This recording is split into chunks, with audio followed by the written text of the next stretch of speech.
مثلا آج کل ہم بات کر رہے ہیں بیت اللہ کی تعمیر نو کی، جو رسالت مآب صلی اللہ علیہ وسلم کی زندگی میں دوبارہ بنایا گیا، اور یہ 35 سال عمر ہے اس وقت سرکار ختمی مرتبت صلی اللہ علیہ وآلہ وسلم کی۔ پہلے آگ لگی پردوں کو، کریکس آ گئے والز میں، پھر اگلے سال بارش یا سیلاب کا پانی اتنا آیا کہ وہ اور رسکی ہو گیا۔ ڈیسیژن لیا گیا کہ جو بھی اسٹرکچر بچا ہوا ہے اسے گرا دیا جائے اور اسے دوبارہ تعمیر کی جائے۔ اور جناب ابو وہب بن عمر، جناب عبداللہ کے ماموں، رسول اللہ کے والد کے ماموں، رسول اللہ کی دادی کے بھائی، انہوں نے کہا کہ ایک شرط یہاں پہ طے کرو کہ صرف پاک حلال کمائی سے یہ تعمیر کی جائے گی۔ ولید بن مغیرہ نے جرت کی، اس نے دیواریں گرائیں اور ملبہ صاف کر دیا گیا۔ اب وہ سرفیس پلین ہو گئی، اب بظاہر وہاں پہ کوئی عمارت موجود نہیں ہے۔ اب کنسٹرکشن شروع ہوئی، پھر دوبارہ پتھر لائے گئے اور اسی فاؤنڈیشن پہ، اور اس میں سارے قبیلے شامل ہو گئے۔ جناب رسالت مآب صلی اللہ علیہ وسلم اور جناب عباس آپ کے چچا، یہ دو پتھر بھاری تھے، بڑے تھے، یہ دونوں مل کے ایک پتھر اٹھا کے لاتے تھے۔ ایک دیوار بنی عبد مناف جس میں کنٹریبیوٹ کر رہا تھا، بنی عبد مناف، بنی مخزوم، بنی تیم، بنی عدی، بنی جمعہ، بنی سہم، بنی عبد شمس، سارے امپورٹنٹ قریش کے قبیلے، رادر سارے قبیلے قریش کے اس کے کنسٹرکشن میں انوالو ہو گئے۔ ٹھیک، انہی دنوں پتہ چلا کہ جدہ کے قریب شیبہ کے نام سے بندرگاہ ہے، وہاں پہ ایک جہاز کریش ہوا ہے، بحری جہاز کریش ہوا ہے۔ ٹھیک، اب وہ آج کل کی قسم کا شپ تھا، یہ وائکنگ شپ تھا، something happen to it, اور اس میں لکڑی کے تختے موجود ہیں۔ ٹھیک، اور یہ مصر سے جا رہا تھا شام، اور وہاں پہ کسی منارکی میں لگنی تھی یہ چیزیں۔ ایک دفعہ پھر ولید بن مغیرہ کو کہا گیا کہ تم جدہ جاؤ اور وہاں سے جو سامان ملتا ہے ہمارے کام کا وہ خرید لاؤ۔ اب یہ آج کے زمانے کے اعتبار سے امپورٹڈ لکڑی آ گئی، امپورٹڈ لوہا آ گیا۔ پہلے وہ لوکل ریسورسز سے بنا رہے تھے، اب ان کو پتہ چلا کہ امپورٹڈ چیزیں جو مصر سے شام جا رہی تھیں، جہاز کی خرابی کی وجہ سے کریش ہو گیا، and they are offering these things right there, they are selling it out۔ ولید بن مغیرہ جا کے وہاں سے لوہے کے تختے، شیٹس، اور لکڑی کے دروازوں کی طرح کی بڑی شیٹس خرید لایا، اور اس میں ایک آرکیٹیکٹ یا انجینئر، باقوم یا بافوم دو نام ملتے ہیں، بے الف کاف کینچی والی نقطوں والی واو میم، یا بے الف فے واو میم، باقوم یا بافوم نام کا ایک ایکسپرٹ بھی مل گیا جو کنسٹرکشن کا ایکسپرٹ ہے۔ ولید بن مغیرہ نے اس سے ڈیل کی کہ ہم تمہیں تمہاری سروسز کے پیسے دیں گے، please come to us and help us out to build بیت اللہ۔ وہ اگری کر گیا، وہ بھی آ گیا۔ اب ان کے لیے ایک کنسٹرکشن کا ایکسپرٹ بھی مل گیا، اب اللہ نے بھیجا جی۔ اور اب کیا کر رہے ہیں، اب جو تعمیر کر رہے ہیں، اس سے پہلے تعمیر کیا تھی، پتھر ایک دوسرے کے اوپر صرف رکھے گئے تھے، there was no bond.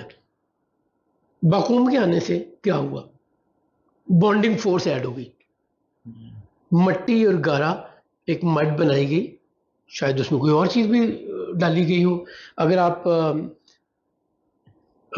Qutub Minar دیکھیں یا انڈیا کی پرانی کنسٹرکشن دیکھیں تو اس وقت ماش کی دال بھی ڈالی جاتی تھی بانڈنگ فورس کے طور پہ۔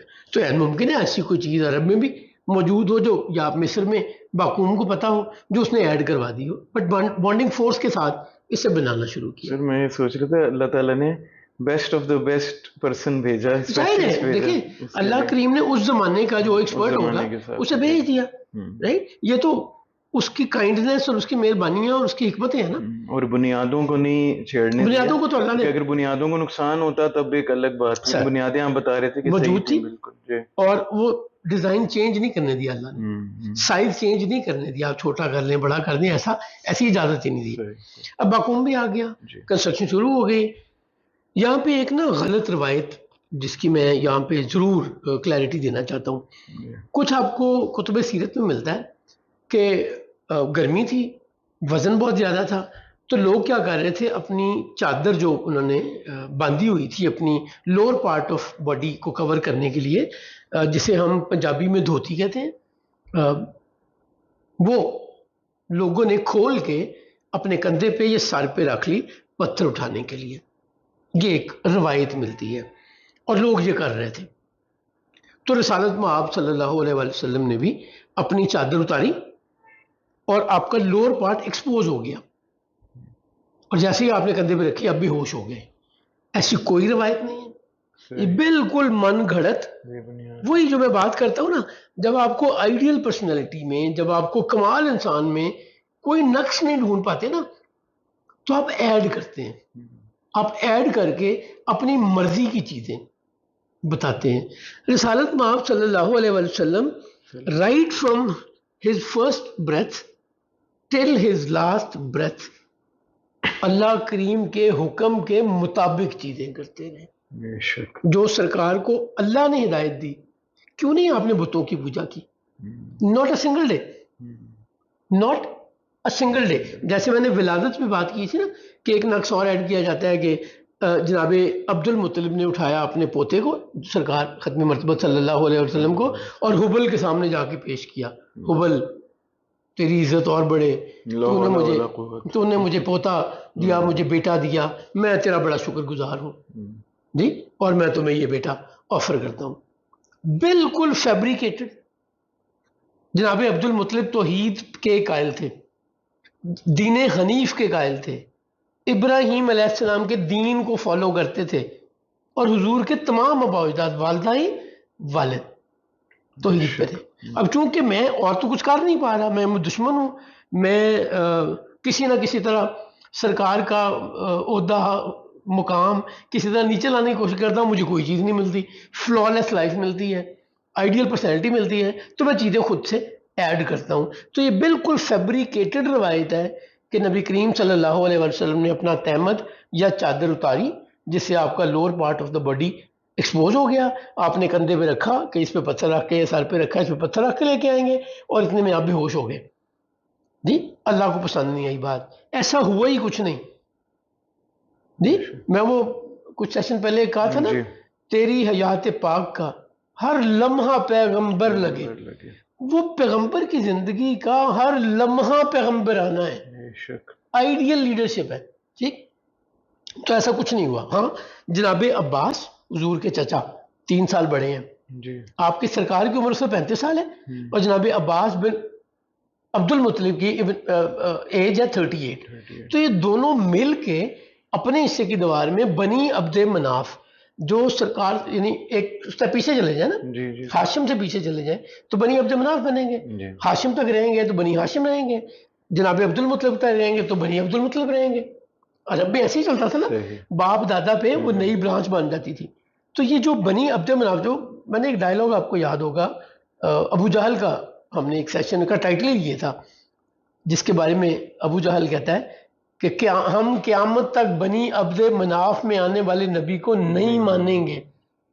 تو سرکار کے قبیلے کا جب براڈر میں جاتے ہیں تو بنی عبد مناف ہے. تو بنی عبد مناف کے لوگ بھی حصہ لے رہے ہیں، جن میں سرکار اور جناب عباس بھی ہیں.